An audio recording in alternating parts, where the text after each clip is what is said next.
So here we have a rack case that I've already built, and it has 8U rack strip already placed. So we're just going to go through how we would add this and go into a little bit more detail. So for now, I'm going to delete the rack strip. Because these are mirrored, I only need to select the parent, and I can delete them all in one go. So in this scenario, I know that I have space for 8U of rack space.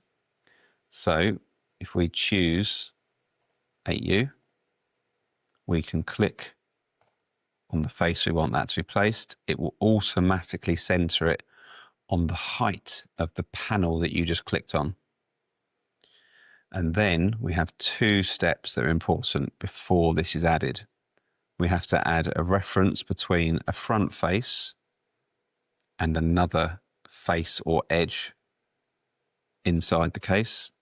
And we have to add a reference between a top or bottom edge and another reference within the case. So first of all, we'll do the front reference. So find a flat front face, and we'll choose a work plane, default work plane. So we can now see we have 287 millimeters. I can make this 0, or I could even make it 25, and that will set that back 25.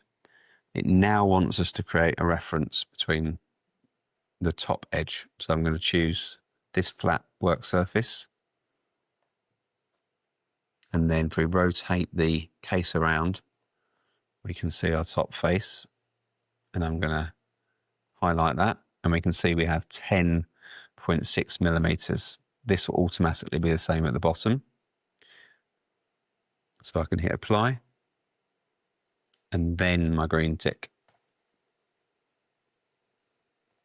That's how you add rack strip. It's important that you do those steps.